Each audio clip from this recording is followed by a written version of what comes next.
everybody, it's Steve Napier. Welcome to the Circle of Brilliance. Today we're going to continue our discussion on finding joy.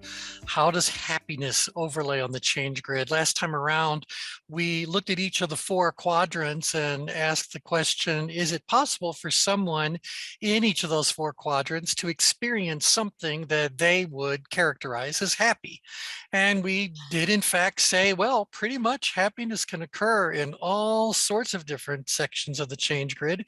In fact, maybe the majority of the change grid has happiness available to it, other than these danger zones we also talked about it last time around. As our conversation last time was coming to a bit of a close, we brought up the question of, is happiness then a radial trend on the change grid, which again would mean that it is at one extreme on its continuum at the center of the change grid, and the other extreme would be at the powerless point in any of the four directions. So as we would move away from the center, one of those terminal points would be present at the center, and the other one is at the other end. So happy was somewhere in the midst of that continuum, because we said, well, what about joy? What about someone being? And I showed you guys a list of all kinds of words from the thesaurus that we use as good, well, they said synonyms, but for happy and for content, and I think even for joy was the ones that we were looking at. So, all right. So any comments you guys want to throw out before we move on to the next little part of our discussion here? Thoughts about this? No, but I would assume that happiness would really show up differently depending on where it is. Yeah, so certainly let's just kind of revisit that. Outgrid happiness. What might outgrid happiness be all about? So be an outgrid, be a driver. What makes a driver happy? Taking action. Taking action, and ultimately, what's the goal of taking action? Achieving something. Achieving something. So there's a whole lot of happiness available outgrid. How about happiness upgrid? What could be happy upgrid? Escaping it. Well, that's, yeah, maybe there's that feeling of relief, comic relief or whatever, that breath of, or that sigh of relief that comes when you get out of an upgrade situation. So there's some happiness, there's a little bit of a reward. Assistance for being there. Exactly. But this is, remember that upgrade is also the domain of the thrill seeker.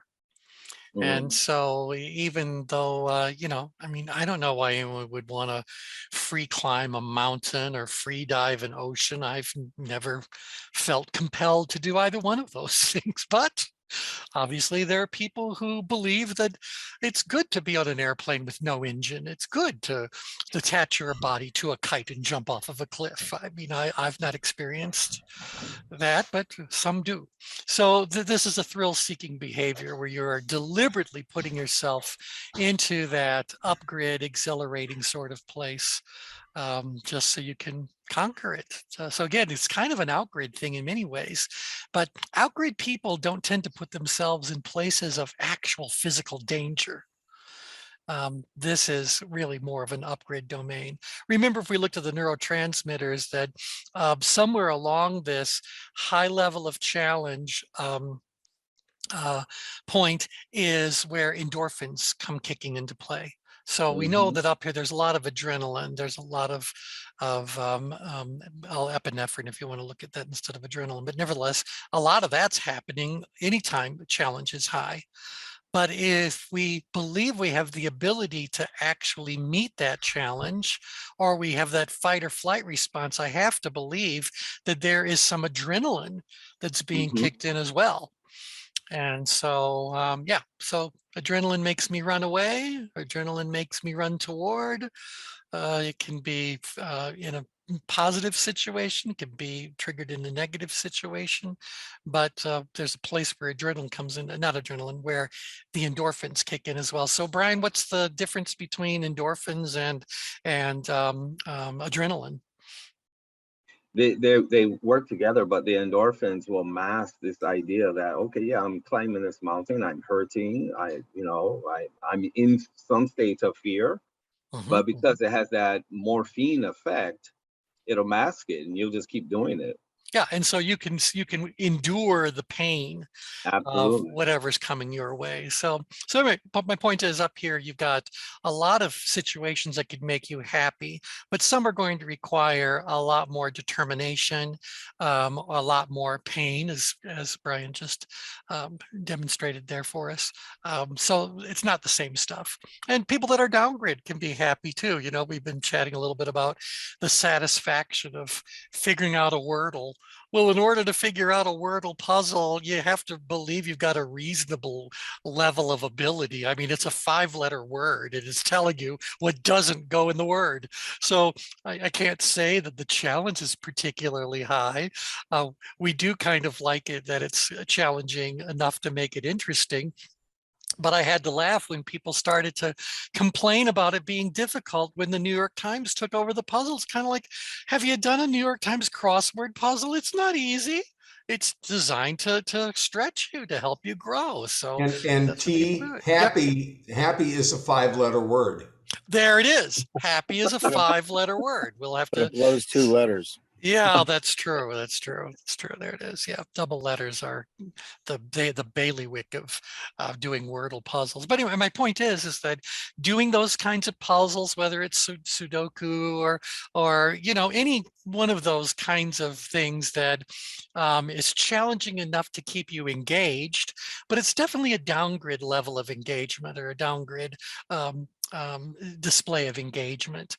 Yeah, because you do have a high degree of ability. It's not overly challenging, Yeah, but T, I would nevertheless, it's say amusing. the first 5-letter guess is downgrid, and the last 5-letter guess is upgrade. Oh yeah, you got to believe if you are about to put in the 6th one, and no, then it's definitely an upgrade thing, because there's a gamble. You don't want to blow your streak, or whatever the case may be, and so that's why people are always on the quest for what's the best word to start with, and there's plenty of debate around that. But yeah, anyway. By the way, it's also possible to cheat. I don't know how, but apparently people can cheat at Wordle. Well, I know how you do it. How? You go to your desktop and you solve it there, and then you go to your phone app Oh, and that's and you just and you and, stupid. Okay. and you answer and you put it as the first guess. That's And you say, stupid. Yeah.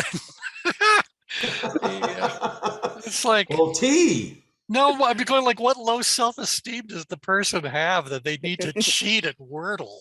just to So show it off on Facebook. That's yeah, well, Exactly. that's why when I put up Vivid, I just kind of went like, what the heck are the possibilities of you pulling that out? And it's like, that's what yeah, I there was it is. wondering when I saw That that was it. post. No, I'm sure it'll never happen again. I'm always amused when I can get it on the second try, but usually it's 3 or 4 tries. But no, yeah. David, you're absolutely right. If you're into guess number 5 or 6, the tension is definitely going up as you start to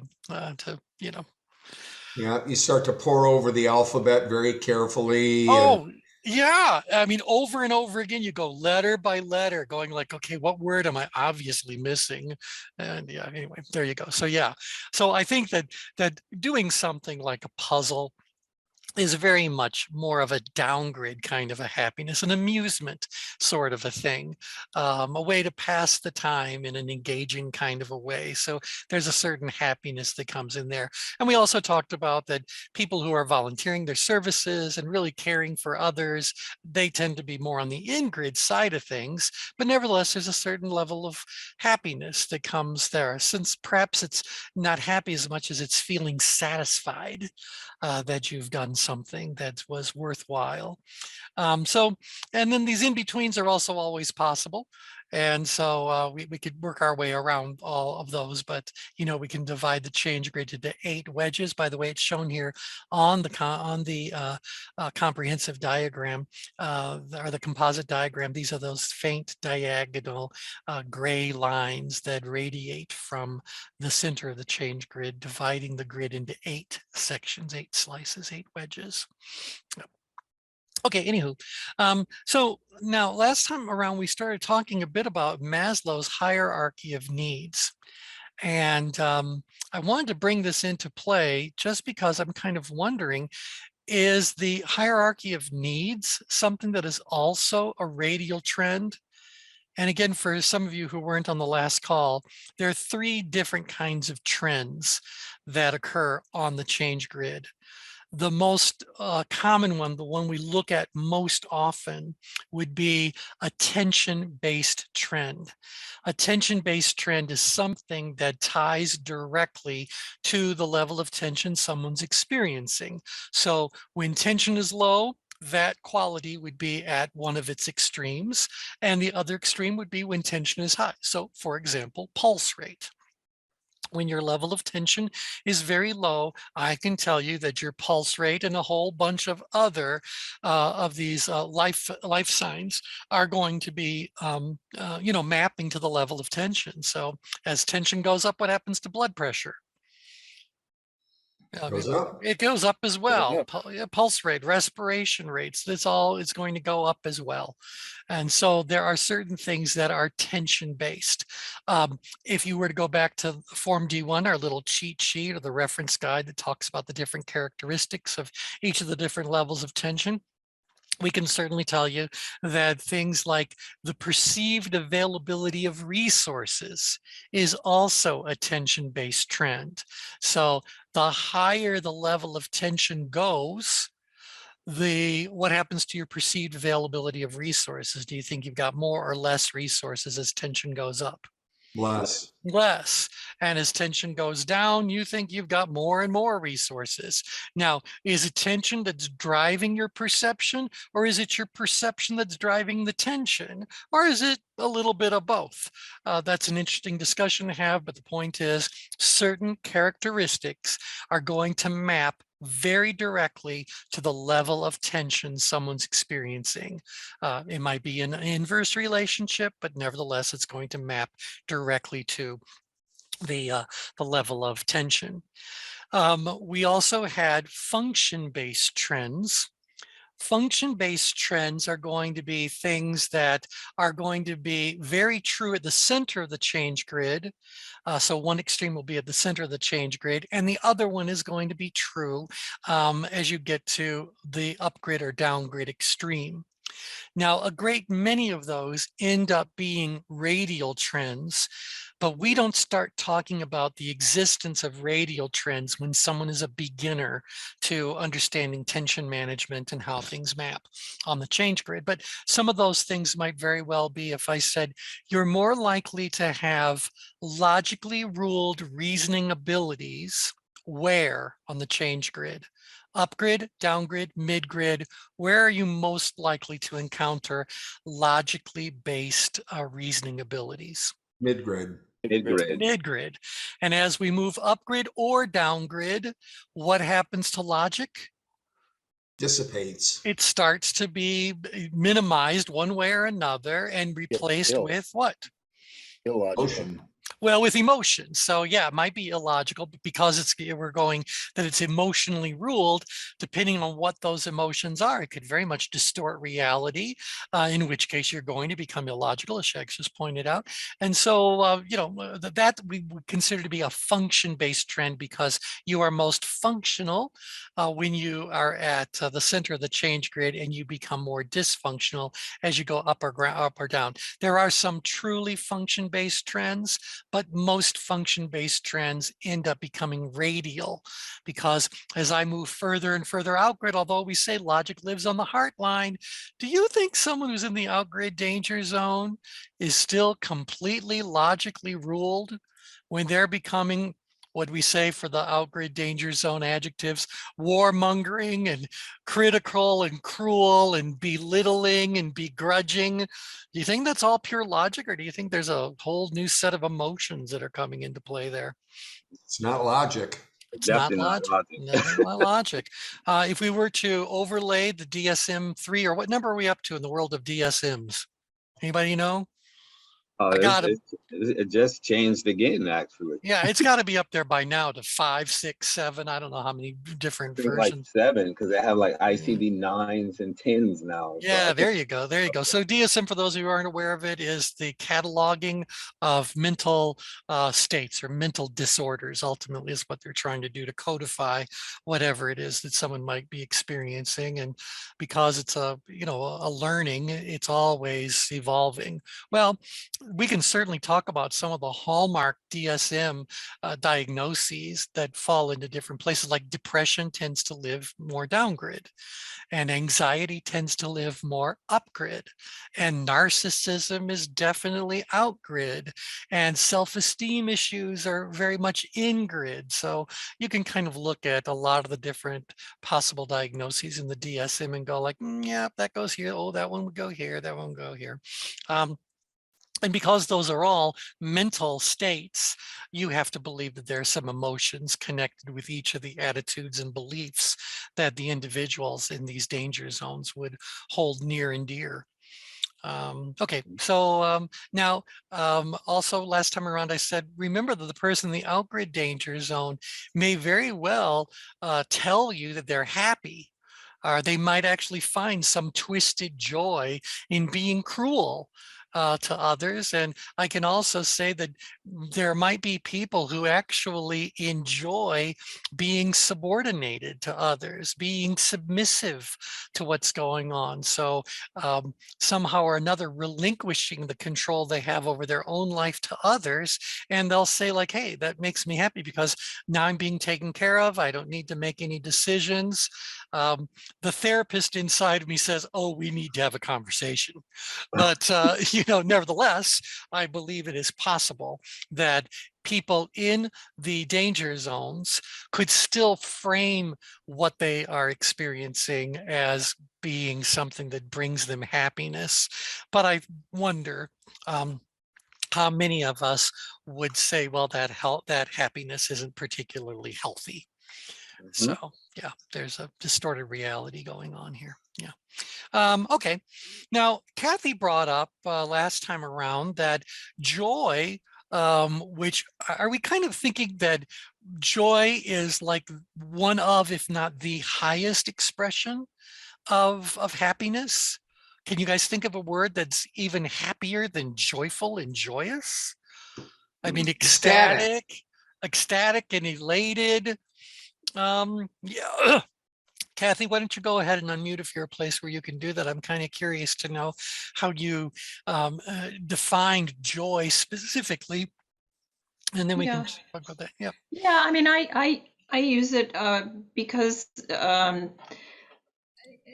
I see it as the highest form of happiness, but it also has that sense of joy. Ecstasy is kind of a little bit more over the top. It's more, joy has that sense of a state of being, and I see it as the middle of the change grid. Mm-hmm. And so, for me, I would use that term as being the best possible place to be, because I see it as continuous. I see it as a state of being that can be continuous, as opposed to joyful or happy, which is more temporary. Yeah, yeah.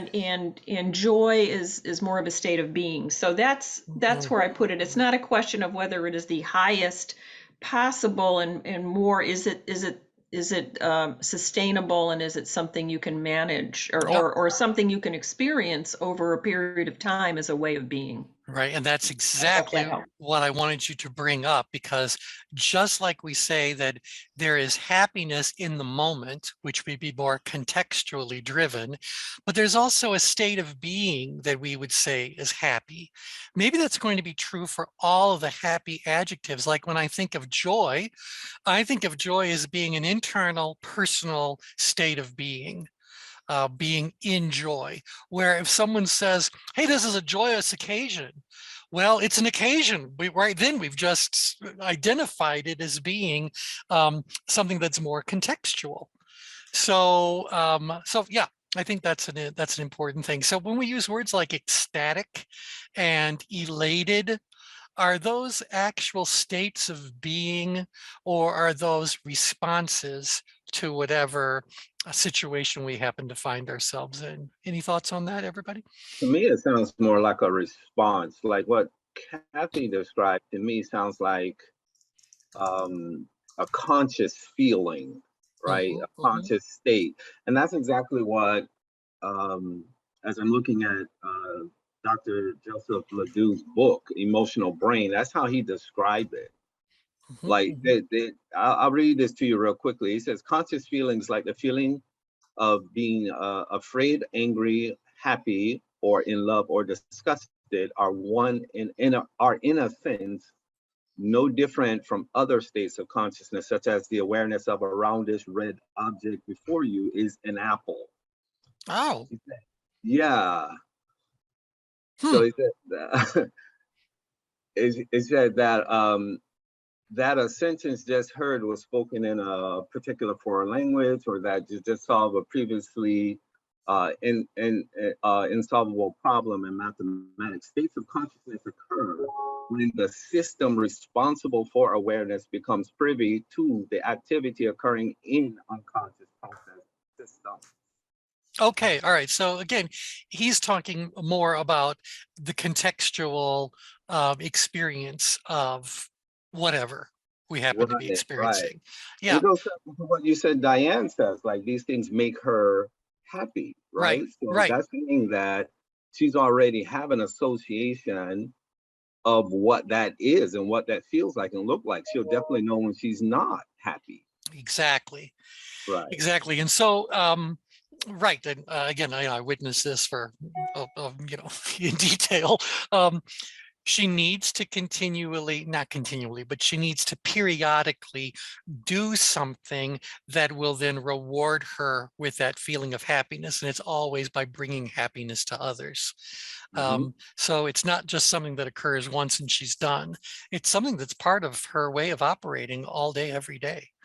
So she always wants, when she thinks of her client work tends to be about helping them to find happiness, find joy, no matter what they happen to be coming to her wanting to discuss.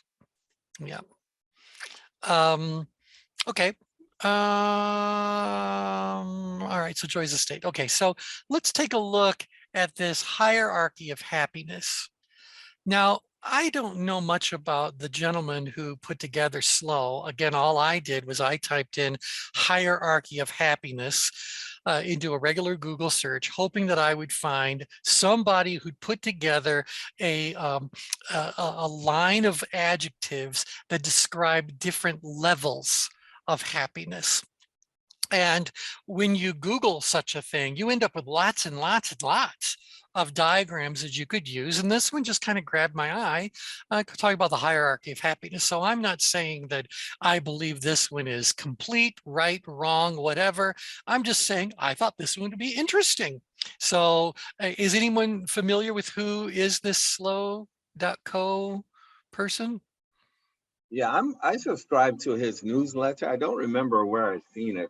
I was working with a patient before that told me about it, and he sent that hierarchy of happiness ebook when I signed up, but I forget Yeah, what yep, yep, his yep. background is. Yep, yep, yep, yep, yep, yep. So yeah, and he's got like it's a membership organization, and there's all kinds of articles that he writes, and apparently he's been covered quite a bit in um, the different media things. He's got a movement he wants people to join, and I think this is all really, really good stuff. He also seems to talk a lot about ikigai, Yes, he a has the lot. ebook for that also. Oh, Yes. Kyle Kowalski is his name, Right. Kyle Kowalski.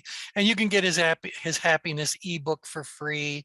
So if you guys just go to slowwith2ws.co, you'll find his work if you find this interesting. And nevertheless, he talks about this a hierarchy of happiness. And so I look at this diagram and a couple of things immediately strike me. Now, I've not read whatever narrative would accompany this diagram. Make no mistake about it. I'm just looking at what we're all looking at, and I am trying to use my deductive reasoning to figure out what it might mean. But I think it's interesting that he shows this continuum with, we've got spirit up here in the darker turquoise, mind in the middle, and external at the bottom. And I don't know why this continuum has got arrows going in both directions. Usually when something is shown as a continuum going in two directions, it means that the midpoint along it is kind of like the base. And then you're going into lower levels or upper levels. So maybe that's what he's talking about, is that we can move up or down this hierarchy depending on where we are. And I'd also be curious to know if he says that we all start further down on the continuum and then work our way up. Anyone who feels compelled to read his book or read a summary of his book, I would love to hear what goes on there. But I just wanted to take a look at the 12 little elements he has presented in this hierarchy of happiness. So, and then let's see if we can say, no, these belong in a hierarchical continuum, or we don't know what that might be. So we're just playing with this. Welcome to the world of, remember I talked about comparative human typological analysis. This is where we are kind to merge brilliance. And ultimately that leads to the adjective mapping exercise. So way at the bottom, he says money. So money would be at one extreme. Is this the lowest level of happiness? Happiness can be bought to a point, and the aim is for enough. So if you guys all had enough money that you can have the things that you believe contribute to whatever your happiness definition is, yay. That's pretty good. At points in time. At points in time. Now, if he's saying this is a hierarchy, the implication is that above money would be simplicity. Now, interesting thing about money, for those who don't know, Shags is a certified money coach. And so I can't wait to finish this little thing and just go, okay, Shags, where does money coaching come into play? Are you moving people up a hierarchy, or is it just all about exploring one's relationship with money and all the kinds of things that you and I have talked about in time past? But Shags, certified money coach, it'd be interesting to know if you view that as being the foundation of happiness. So, Oh, yeah, thank you. Yes, I thought I'd be getting a 2-letter answer to all that. But anyway, now access to happiness can be bought. is that access to happiness can be bought? Or access to things. I'd have to Ah, actually, I have to put some thought to it, but no. yeah, no is where we're going to end up with that. So I get that, and maybe this happiness that comes from buying things is more superficial. And the kind of happiness it brings you. Is it enduring? Is it long lasting? Is it a state of happiness, or is it a moment of happiness? Now we start. It's an attempt to fulfill a need or a void. All right, there you are. In our head or our heart. Right. And so even the way you've just defined that makes it contextual or situationally driven. So that's good. Now you move up to simplicity. Happiness comes from simplicity of living. All right, so is that we have all this money to buy things or buy experiences or buy our way to avoid things and experiences we don't want. Is our goal then to achieve some level of simplicity, and the happiness comes from that? And once we've achieved this simplicity, is now we move into relationships. Happiness is best when shared with others. In culture, happiness can be learned from other environments. So I would just say to you that even looking at these 4 things, I need to know more of the backstory. I need to know more of what he means. He's basing this on, if I remember the patient correctly, because remember, this is clinical research and they're coming to us for various reasons that impact their health. But one of the things that we try to look at is what are you doing in terms of your recovery strategy for stress? And one of the patients that I had on my panel,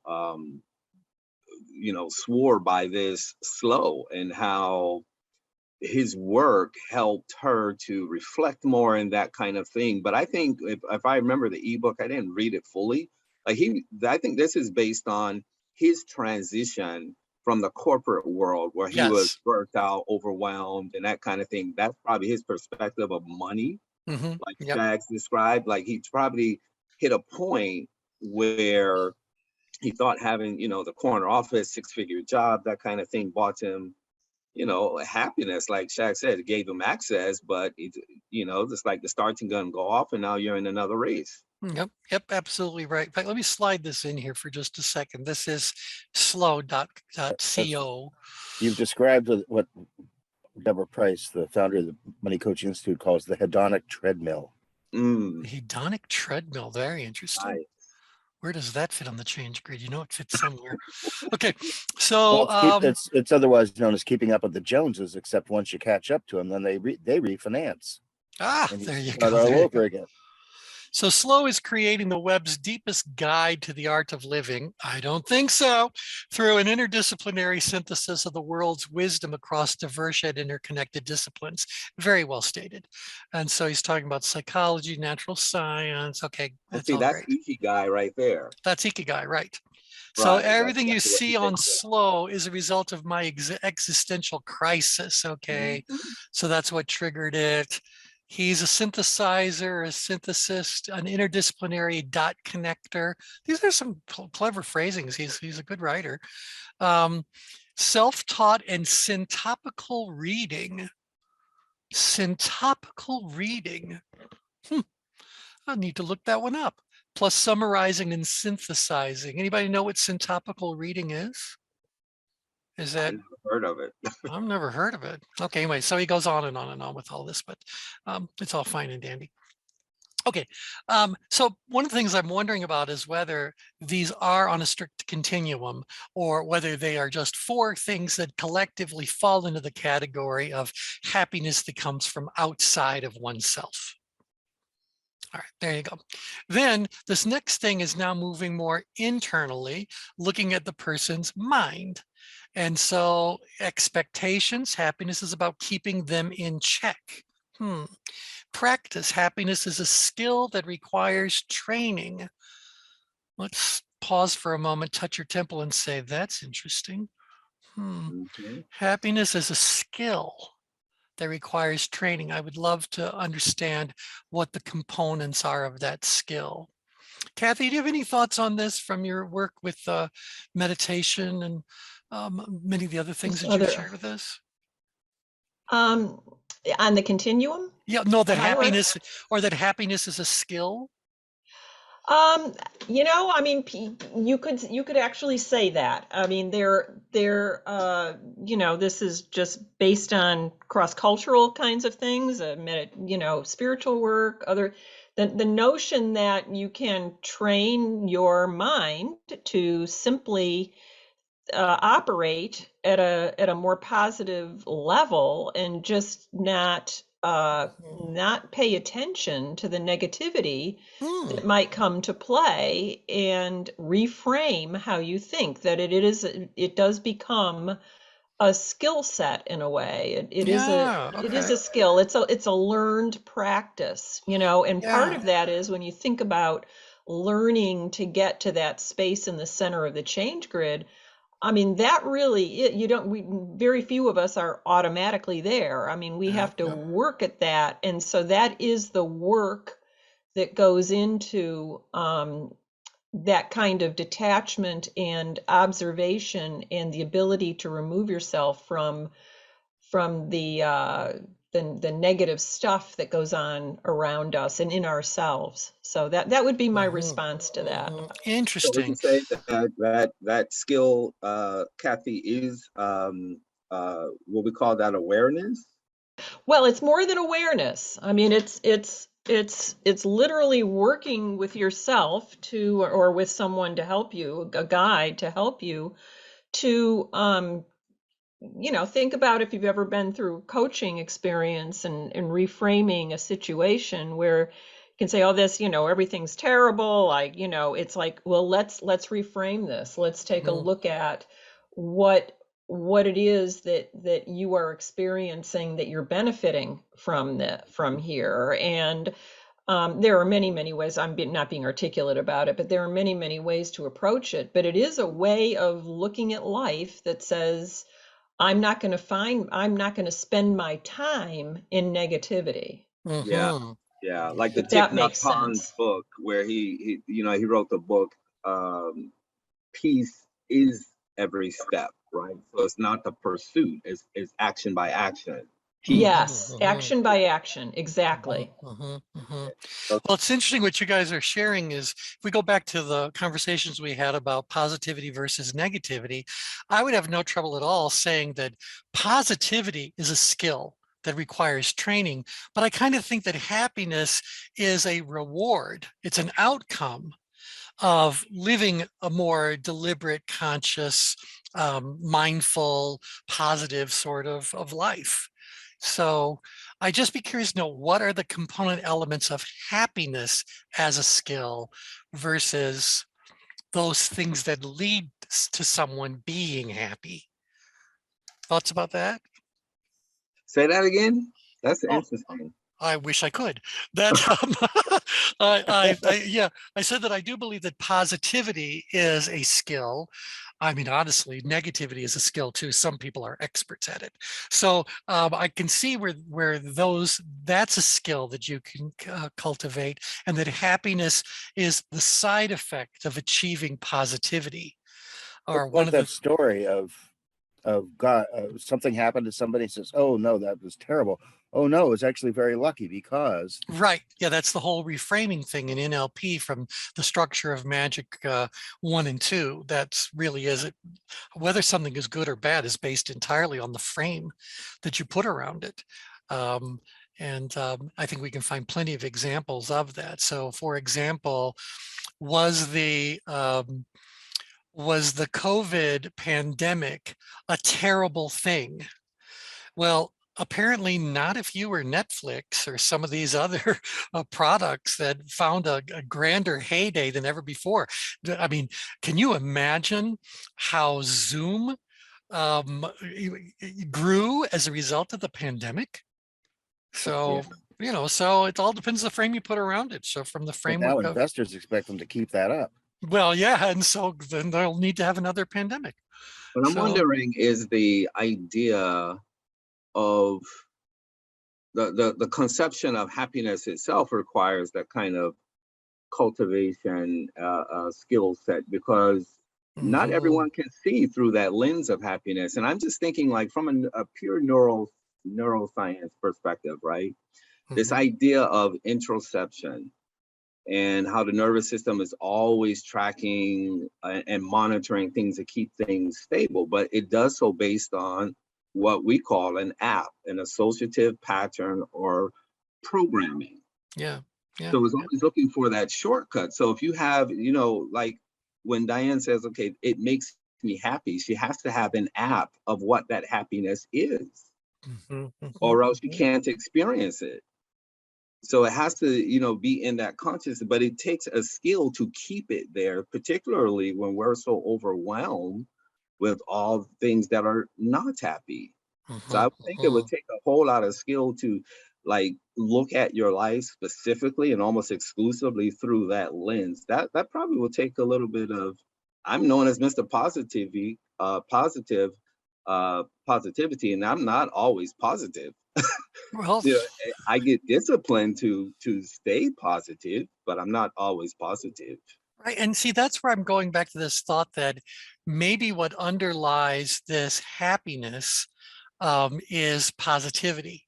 And now, to build on what Kathy was saying, maybe happiness as a state of being is not the happy that we're looking at right now, and where I've put on the change grid these little words happy all around it. Maybe true happiness as a state of being belongs in the center of the change grid, but kind of Mm, like at a lower level than joy would be.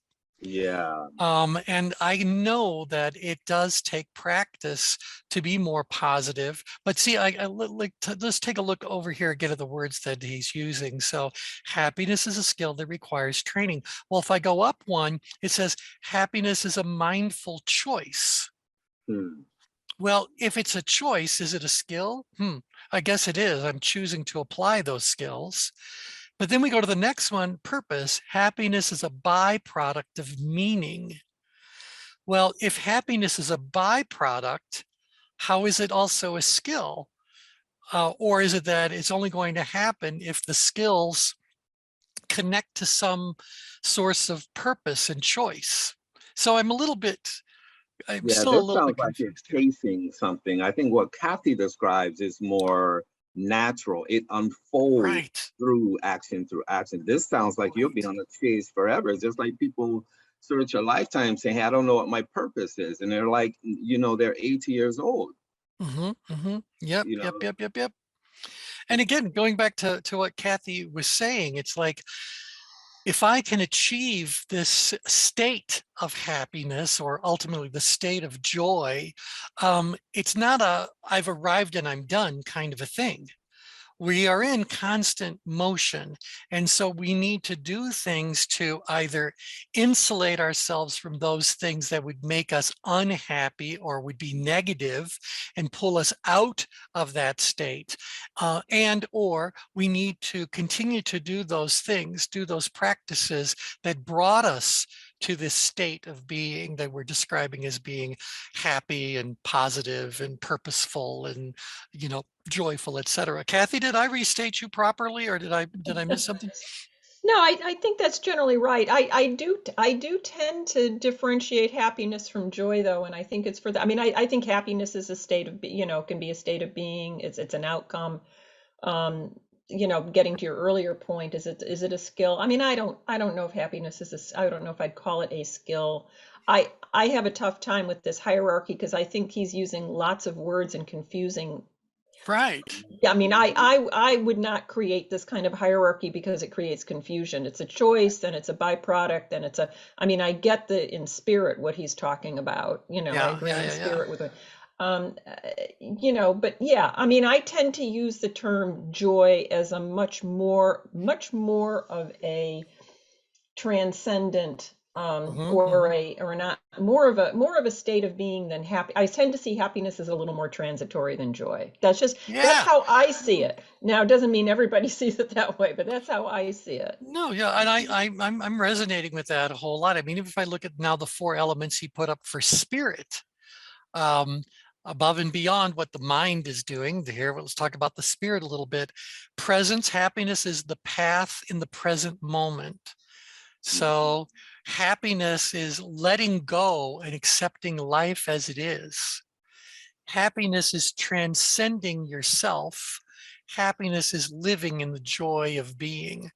Now, it may very well be that as you are at each of these different levels, this is how you define happiness. So, but I am having my challenge kind of doing it. And, fairness to him, I should read the book, before I make any declarative statements about whatever. But I think it's interesting, though, Kathy, to your point, that joy is way up at the top. This is living the joy of being. Now, he capitalized that, so obviously that's a thing in his work, a state that we try to achieve. But I think that's right. And most of the Eastern cultures that I grew up in, being is the first call to action, right? There's not Mhm, the do. It's not to do something different. mhm, It's mhm, to mhm. show up in that consciousness that Kathy was talking about and then operate from that. Now, what changes is not the situation necessarily, as it changes the representation on how you now interact with it. Mhm, mhm, mhm. Yeah, And that's because operating out of the expanse of who you are instead of at your expense. That's the difference. and so that would mean that if I am, closer to the center of the change grid and I am in that state being called happiness or joy, if I've really accomplished, what I was seeking to kind of do, that changes the lens through which I view everything else on the change grid. So Right. I might say that happiness that people experience out grid is not true happiness. I mean, good for them that they accomplish something, but it is possible, and perhaps it should be our spiritual quest to find happiness that is not connected to accomplishment, or happiness that is not connected to thrill-seeking behaviors, happiness that is connected to not being, a couch potato or something like that. So, in Right. fact, maybe happiness is not looking for happiness. That's exactly it. So like when I came to the States, and my mentor, and I was excited, and I was gonna go and change healthcare and all this kind of stuff. And so he said, okay, all of that sounds great. He said, you don't have to go anywhere to change the world per se. You start by changing the way you're looking at it. You start there with your being. But to think that you're going to go to another location and have this significant impact, he says, why not focus on what you're bringing to the impact? That's being. Yeah, yep. Yeah. If Yep. I can just comment here, I mean, Please, that's please. exactly what, what really helped shape me and transform and change a lot of things about how I approached life was the concept that you could, especially my businesses change, right? But learning that the only thing you can really change is yourself. Right. And then your change radiates outward. You can't change other people, and you can't change situations unless it's a part of changing yourself. And I think that's part of what, that being notion that we're talking about here, that Brian's Right. talking about.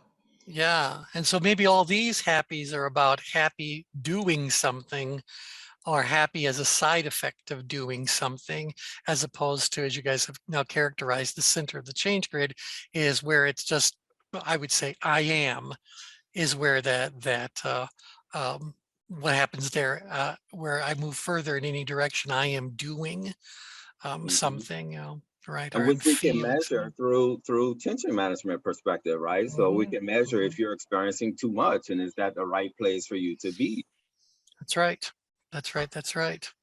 And so, so let's just kind of, let me go to the other extreme. Let's assume for just a second that it is, number one, possible to, and number two, that you have actually achieved a state where you exist in absolute joy, the joy of being, where you have this true state of happiness that is part and parcel, fabric of your actual existence, that this is the level of transcendence you've achieved, the level of self-actualization you've achieved. Okay, so got to put yourself in that state for a moment.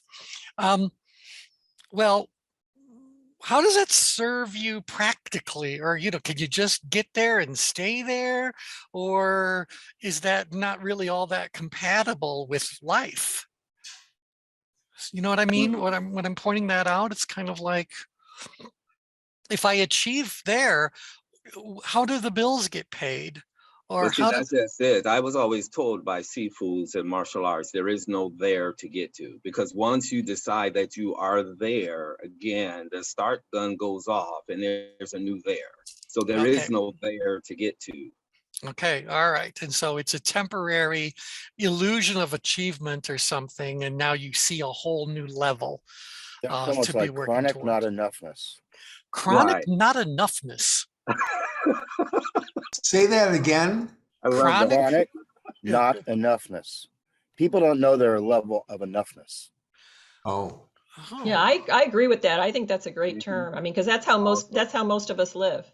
It's not And my term again. I love yeah. it. Deborah Price, chronic not enoughness. Chronic not enoughness. I want a t-shirt. Yeah, I think that's brilliant. That's absolutely brilliant. Um, And so again, but put yourself in that middle state. It's kind of like, I can kind of see why I would want to be able to summon that awareness or that experience as a way of recharging my batteries, as a way of clearing my mind, as a way of finding whatever the physical benefits are of having that, whether that's a meditation or whatever it is. I can see that there's value in it.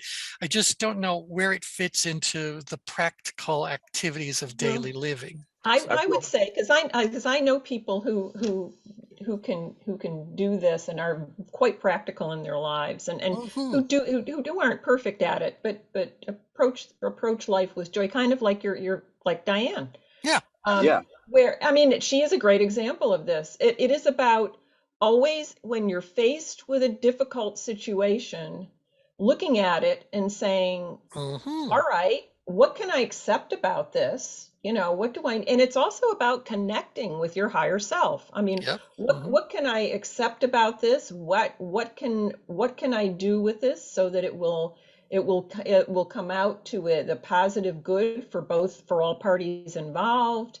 So it doesn't mean you stop thinking or that you Right. stop doing. It just means that you're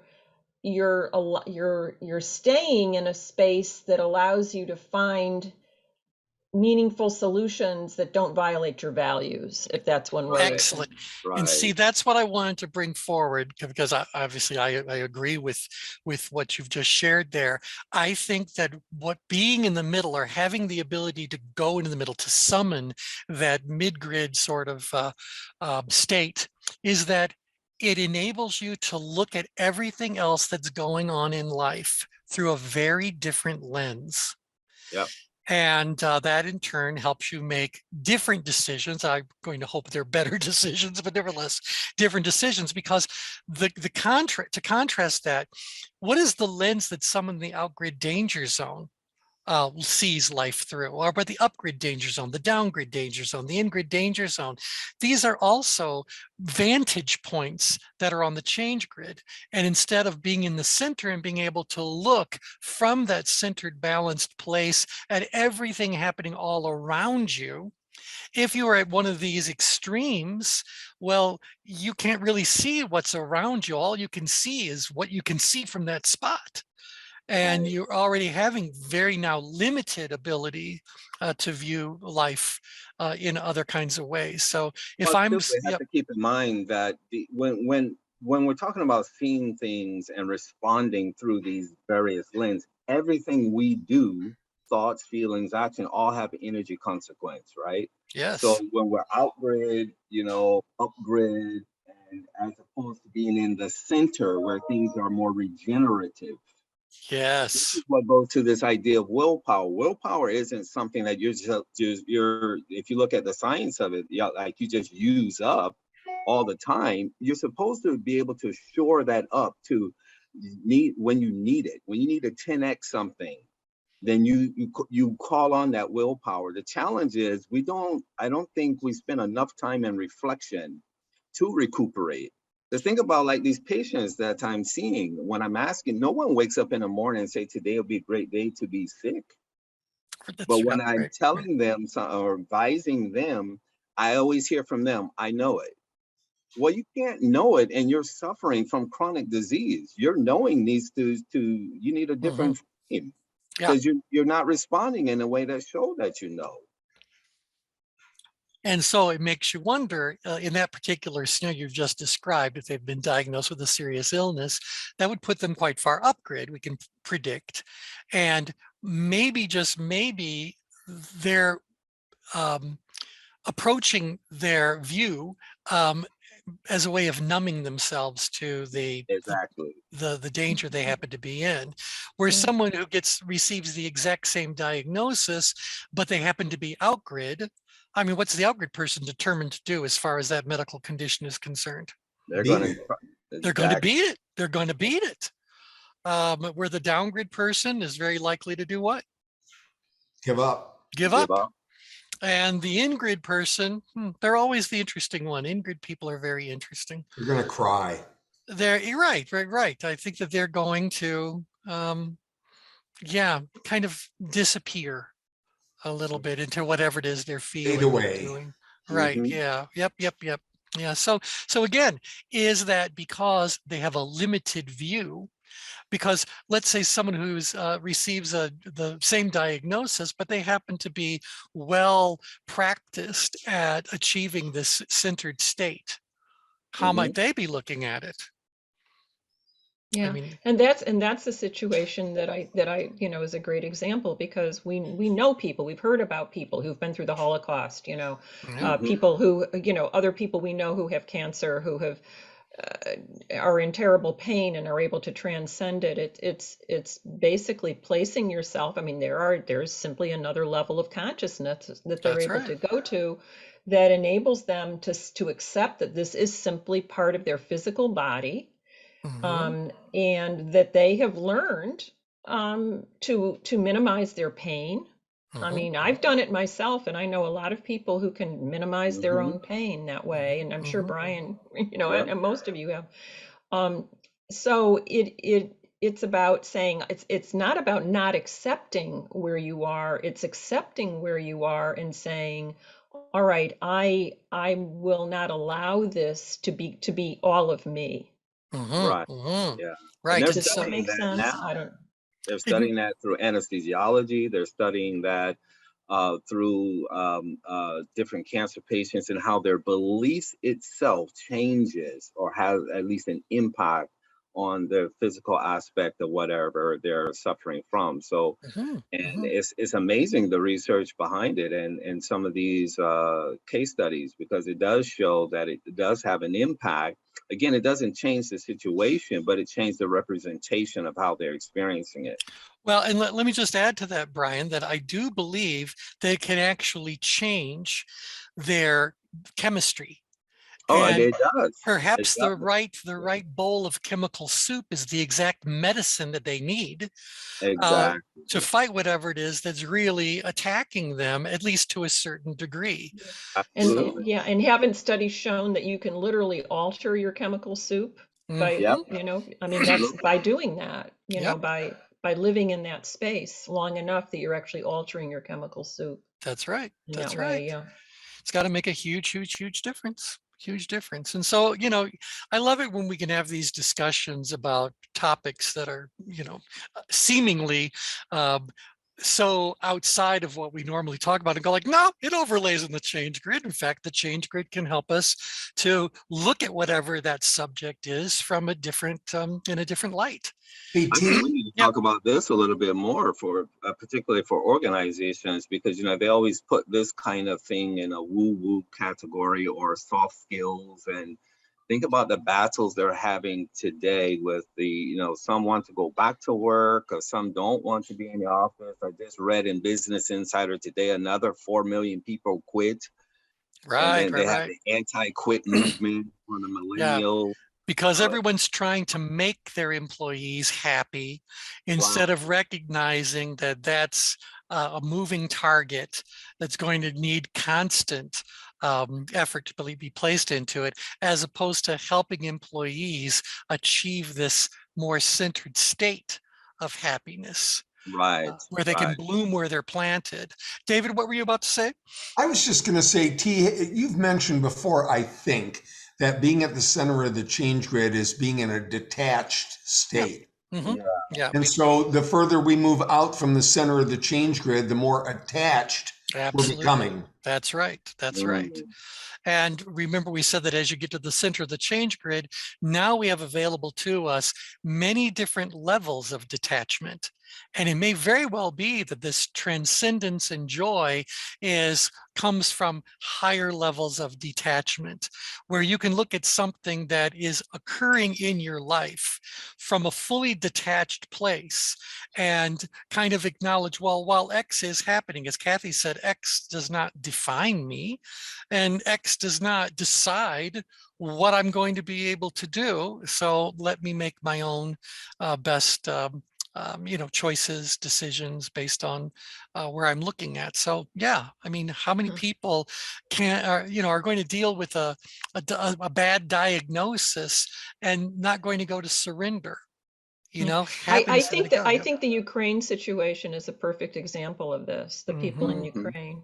Yep. You know, I mean, I don't know if they're operating at a high level of joy and detachment, but they are certainly enabling bringing a higher level of will or viewing the Yes. world. And I don't know if they're necessarily way out on the way out grid. I think they're Mhm. much more in grid, or mid grid is the way to say it, in Yep. mid grid. Yep.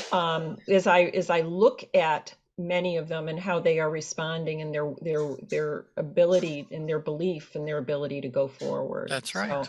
That's right. I mean, I believe what's going on in Ukraine is a wonderful demonstration of the principles that Americans, at least in theory, hold near and dear. Mhm. So, the ability for them to do what they're doing, I marvel at.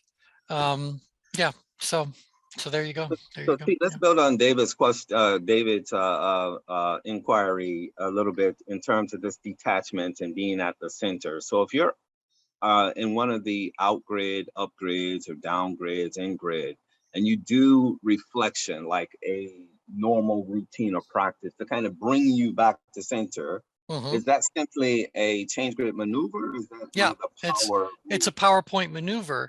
PowerPoint maneuver? Yeah, Okay. yeah, because it brings you to the center of the change grid. And isn't that, I mean, I'm making a judgment, but isn't that the most beneficial way to deal with anything that happens around you? If you can say, for just a moment, okay, X is happening. Now I need to move myself to the center of the change grid so that I can detach myself, at least in the moment, from it and the happening part, and just be more observant, aware, thoughtful about it so that I can put the right frame around it and do the right thing. Otherwise, I'm going to end up responding or reacting to what's going on instead of really doing something that's more well-intentioned or well thought out. Yeah. Because I'm looking at the research on all these public health have issued a crisis that loneliness is a major issue now. And I'm looking at Hmm. the research, and most of it shows that people don't have time to, or they don't have time to reflect in these surveys. They just don't have time to do it. There's just too many things going on. They're basically crises managers where they're putting out fire after fire. But if that's the thing that would help you move back center and you don't Yeah. have time for it, then you're making time for the Right. the drama. Exactly right. Exactly right. Yeah. So that's why I was saying, like, moving yourself to the center of the change grid is definitely helped by developing a skill set to be Mm, able to do that. That's why I was kind of going like, is happiness really a skill, or is happiness an outcome from mm, applying skills to yeah. some of the situations? So anyway, well, that's our time for today. I would like to continue this dialogue next week if you guys are open to that. So thanks everybody, and we'll talk again come Tuesday. Thanks.